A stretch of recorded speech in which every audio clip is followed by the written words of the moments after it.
24 чэрвеня, панядзелак, гэта Белсадзум. Вітаю. З вами Сергей Пацасон, а ўжо праз момант і мае госці, з якімі гаворым пра важныя тэмы інфармацыйнага свету. Вось пра што сёння.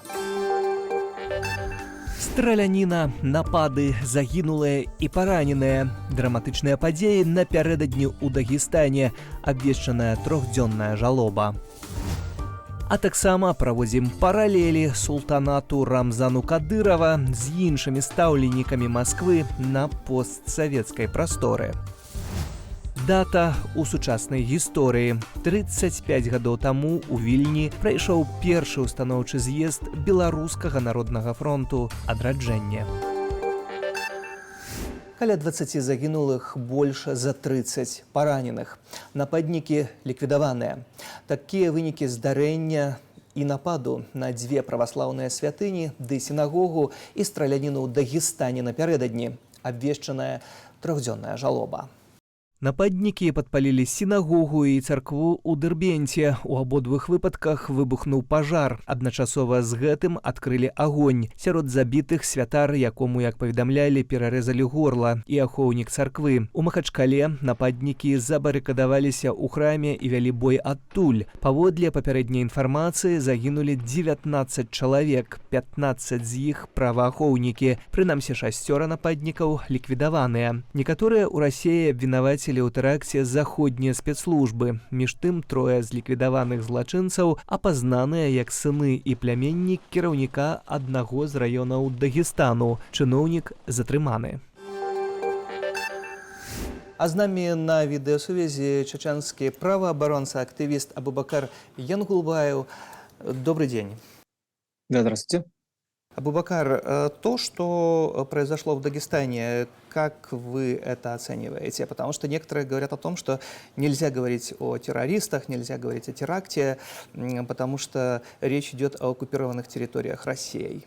Да, это очень хороший вопрос, потому что вот я сам до конца еще не понимаю, как мне следует называть события. То есть я говорю чаще всего события, потому что российская пропаганда говорит о том, что это теракт со стороны оппозиции, которая, я имею в виду дагестанская оппозиция, кавказская оппозиция. Они говорят, что это не теракт, это борьба за независимость, за деоккупацию территории, потому что де-факто и де-юре в итоге получается, так как Россия работала в этой среде, это оккупированные, колонизированные, занятые территории, как по той же политике, которая делает сегодня Россия в Украине. Но то, что произошло в Дагестане, это в первую очередь следствие политики России в Дагестане, в Чечне, в Ингушетии. И эти события — это не впервые, это не какое-то, это свежее, но в череде за 3 месяца, если я не ошибаюсь, несколько терактов произошло, либо этих событий.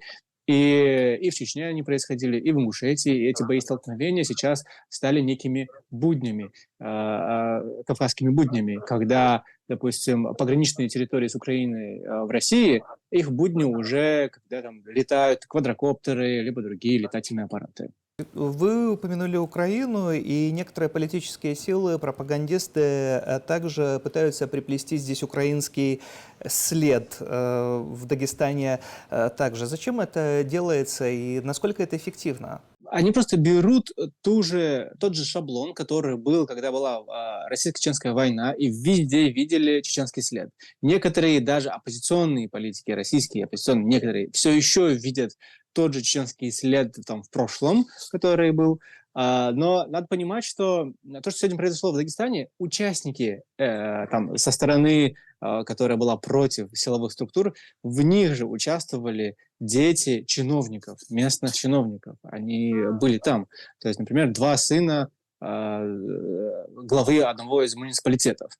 То есть говорить о том, что там украинский след или как чей-то еще след, ни в коем случае нельзя. Это чистый пророссийский след, но, возможно, что-то вышло из-под контроля. Возможно, какая-то ссора произошла. Потому что надо понимать, что даже эти исполнительные, судебные, законодательные органы в регионах, в субъектах Российской Федерации, они тоже могут друг против друга бороться.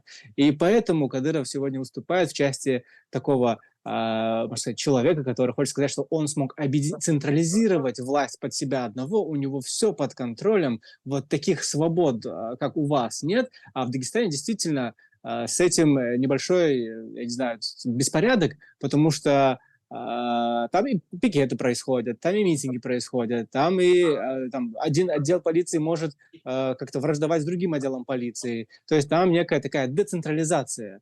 И это то, чем Кадыров сам гордится, что он добился в Чечне, и чем он хвалится. Получается, что полиция оказалась на местах в Дагестане к такому не готова. Почему? Ведь Кавказ все-таки не такой спокойный регион, как вы говорите. Да, и это всегда чаще всего встречается, когда вот 2-3 человека в республике смогли просто парализовать все функционирование этой республики настолько, что, то есть, по идее, это в принципе не должно было произойти. Это должно было быть предотвращено на уровне хотя бы там работы спецслужб, например, ФСБ, местного отдела ФСБ. Но тут и ФСБ провалился, тут и Росгвардия провалилась, тут и МВД провалилась, тут и прокуратура. Тут все органы системы власти, они провалились. И это еще раз намекает на то, что считается и кажется, что учитывая, что Кавказ – это место там, основного такого очага, да, сопротивления, и там должно быть больше защиты системы российской власти, но на самом деле этого нет.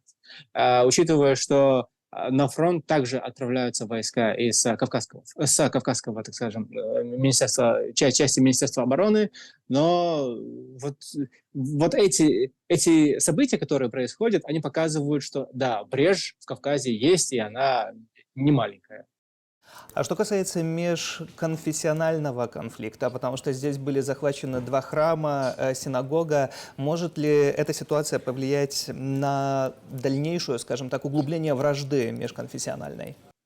Я не вижу. Единственное, конечно, у меня есть вопрос к тому, почему эти же там, люди, которые решили устроить вот это происшествие, они решили напасть на религиозный храм. То есть они вместе с этим говорят, что они руководствуются там, за своей религией, да, религиозными мотивами. Но, как известно, храмы никто никогда не разрушал. То есть это ненормально. Ни в период пророка, каких-либо пророков. То есть не нападали на храмы, не разрушали их и не уничтожали.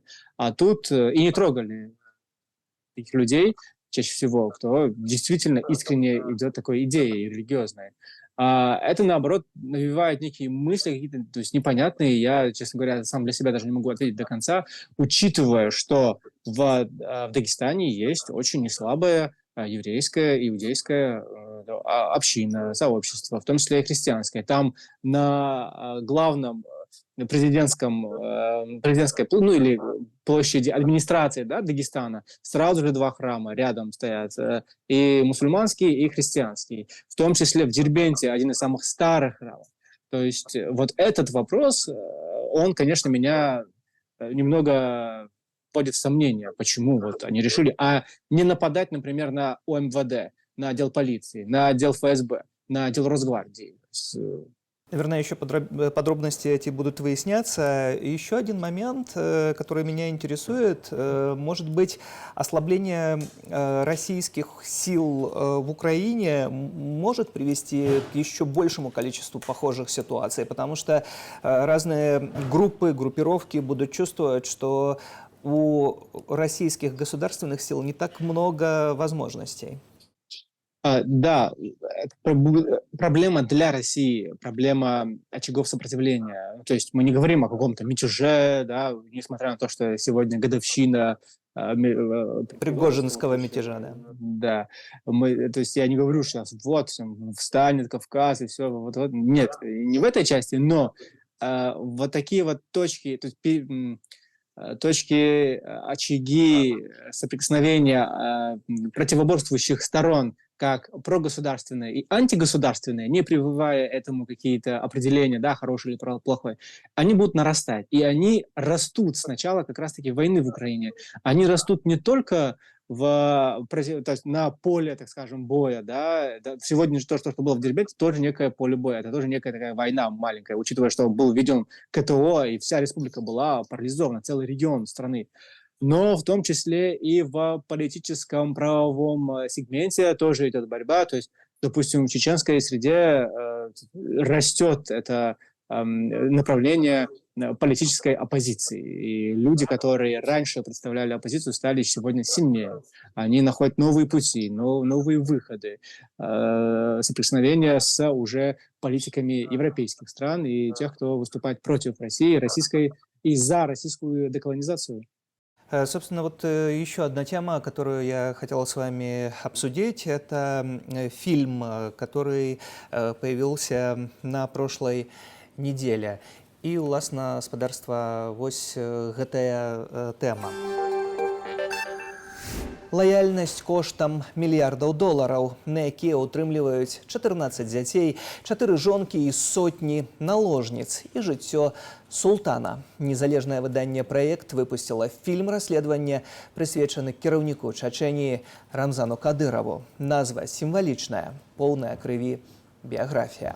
Расследаванне распавядае пра клан Кадыровых, які стаў на чале Чачэніі праз дапамогу расейскага ФСБ і мільярды долараў інвестыцыяў. Журналісты праекту кажуць пра сувязь Кадырова з забойствамі журналіста Пола Хлебнікава, апазіцыйнага палітыка Барыса Нямцова, дзясяткамі іншых выпадкаў збіцця, катаванняў і забойстваў. 2,5 гадзіны стужкі яскрава паказваюць старонкі сучаснай чачэнскай гісторыі.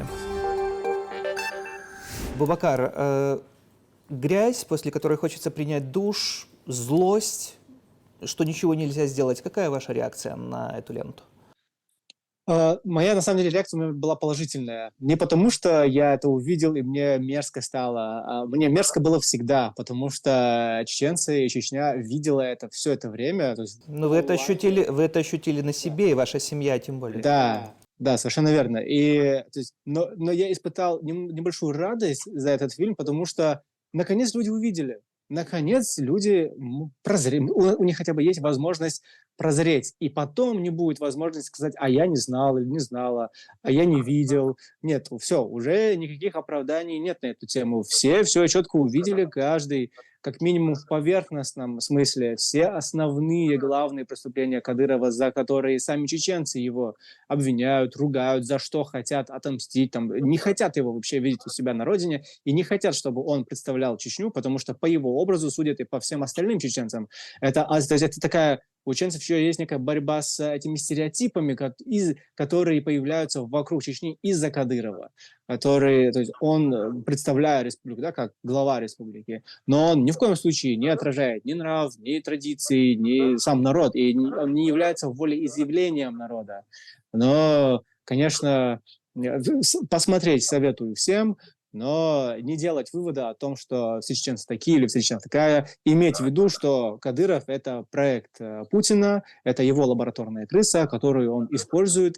И это не чеченизация, это путинизация, которая началась как раз-таки с войны в Чечне, и Путин пришел к власти и прям стал монолитом в России, диктатором, на теме чеченской войны. И потом он это делал и в Грузии, потом это делал и в Сирии, и сегодня он это делает в Украине.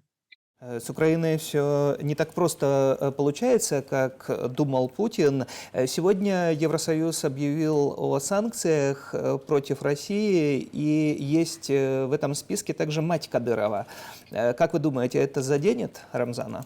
Да, это очень щепетильная тема для Кадырова. Вот тут у меня сразу появляются параллели, почему он так, то есть он понимает, что такое институт, материнский институт, но вместе с этим у него нет никакой рефлексии на тему того, что когда он там посягает на чужих матерей. Да, и тут как-то это уже были истории, когда его мать объявляли в санкционный список, и он каждый раз извергался оскорблениями в адрес западных стран, руководства западных стран. Постоянно угрозы были у него. Ну, естественно, это все как китайские предупреждения с его стороны. Они не имеют никакой силы, никакого основания. Но заденет, да, это да. Но самое важное, тут стоит отметить, будет удар по экономической части Кадырова, потому что Кадыров любит все приписывать и записывать на своих родственников, не на себя лично, учитывая, что он полностью везде в бане. Что касается этого фильма, меня здесь пугает также не только сама история с Кадыровым, но и некоторые такие параллели, которые напрашиваются. Это кремлевские ставленники, которые все одинаковые, потому что, получается, к примеру, по схожей модели семья приближенных Лукашенко в Беларуси действует так же. Для вас эти параллели также возникают? Да, я эти параллели видел еще, когда сам был в Беларуси, когда там было переизбрание этого Лукашенко, который проиграл полностью все выборы, вся Беларусь была против, но он, то есть Лукашенко, используя силы, в том числе из Москвы, смог задавить. И это то, что я тоже называю путинизацией. То, чему в итоге стало... Жертвой путинизации, к сожалению, стала в том числе и Беларусь.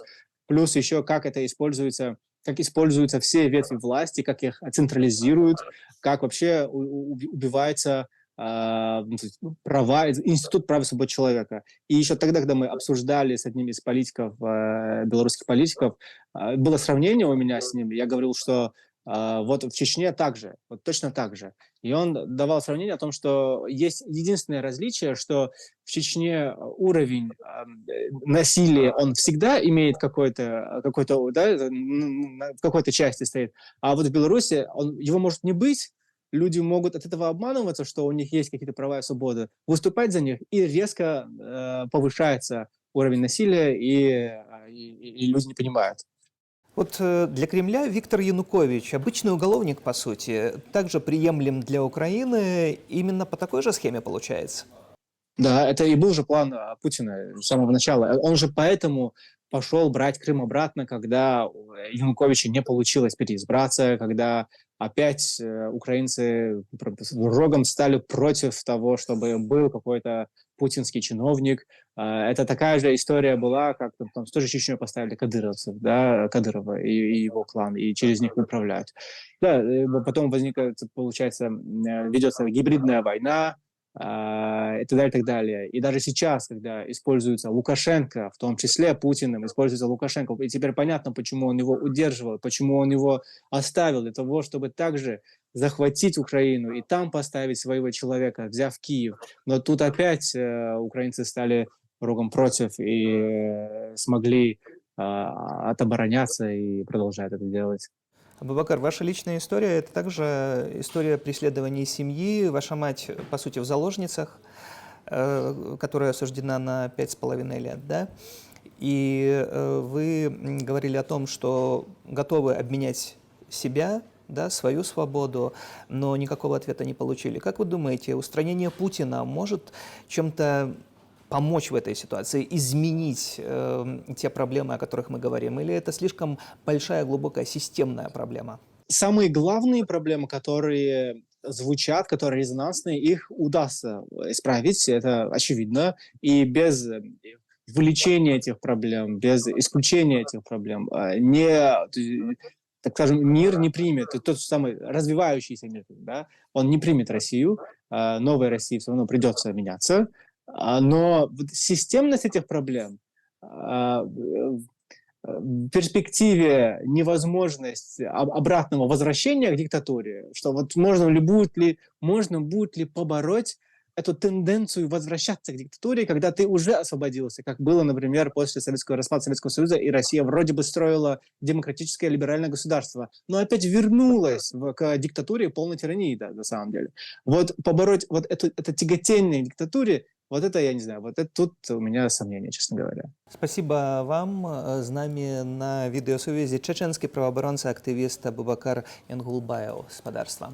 Дякую за гэтую размову. Расія працягвае бомбіць сваю ж тэрыторыю. 3 авіябомбы за 3 дні скінулі расійскія вайскоўцы на Белгародскую вобласць. У пятніцу боепрыпас няштатна ўпаў каля вёскі Чураева. На выходных яшчэ 2 бомбы не даляцелі да Харкава і трапілі ў вёскі на Белгародчыне. Агульная колькасць скінутых Расіяй бомбаў на свае ды акупаваныя тэрыторыі Украіны дасягнула 106 за апошнія 4 месяцы. Пра іншыя падзеі ў скароце. С пачатку года Польша выдала беларусам трохі больш за 32 тысячи працоўных візаў. Такія звесткі прыводзіць польскае выданне «Жэч Пасполіта» са спасылкай на МЗС краіны. Годам раней беларусы атрымалі ў 3 разы больш адпаведных візаў. Таксама выданне адзначае спыненне выдачы бізнес-візаў для IT-спецыялістаў з Беларусі. У новы 14-й пакет санкцыяў еўразвязу супраць Расіі трапіў Беларускі рэспубліканскі саюз моладзі БРСМ і першы сакратар праўладнай арганізацыі Александр Лук'янаў. Пад санкцыямі таксама холдынг Белома і ягоны гендырэктар Александр Мароз. Прадпрыемствы холдынгу сярод іншага вырабляюць вайсковую оптыку. Яшчэ адна звязаная з Беларусю фігура ў санкцыйным спісе Дмітрий Мезенцаў, дзяржсакратар саюзнай дзяржавы, былы пасол Расіі ў Беларусі. Ксяндза Анджэя Юхневіча з Шуміліна не выпусцілі пасля 45 сотняў адміністратыўнага арышту. Днямі у айца Анджэя скончыўся тэрмін, але яму падоўжылі арышт да 2 ліпеня. Як паведамляе выданне «Католік.лайф», ксёндз за кратамі даўжэй за ўсіх каталіцкіх святароў, якіх арыштоўвалі адміністратыўна. З перадачаў яму дазволеныя толькі лекі. У Барысаўскім раёне мядзведзі ходзяць па вёсках. Мясцовыя жыхары купляюць піратэхніку, каб адпужваць жывёлінаў і баяцца хадзіць у лес па грыбы. Драпежнікі тэрарызуюць не меней за 6 вёсак на Барысаўшчыне. Дагэтуль людзям удавалася збягаць ад мядзведзяў ці пужаць іх. Сяляне звярталіся ў паляўнічую гаспадарку, але там адказалі, што прымуць захады толькі калі звяры пачнуць нападаць. І напрыканцы крыху гісторыі. Дата ў нашай сучаснасці. 35 гадоў таму ў Вільні прайшоў першы устаноўчы з'езд Беларускага народнага фронту «Адраджэнне». Правесці мерапрыемства ў Менску не дазволіў Верховны Савет БССР. На паседжанні ў Літве прысутнічала каля 400 дэлегатаў, якія заснавалі адзін з самых уплывовых нацыянальных рухаў Беларусі новага часу. На пасаду старшыні Сойму БНФ абсалютнай большасцю галасоў абраны Зянон Пазняк. Тыя падзеі каментуе, уласна, вядомы палітык і лідар КХП БНФ Зянон Пазняк. Гэта незабываемыя дні. Гэта быў велізарнейшы ўздым. Прысутнічалі практычна ўсе прадстаўнікі дэмакратычных сіл, вельмі розныя людзі. Былі дыскусіі, былі пэўныя канфлікты, але ўрэшце рэшт усе зышліся на адным, што павінен быць створаны народны фронт, які будзе змагацца за незалежнасць Беларусі з камунізмам і за дэмакратыю. Незвычайнае было ўражанне. Вось, бо людзі адчувалі сябе з крыллямі, яны былі як бы ў палёце. Это быў увогуле такі час.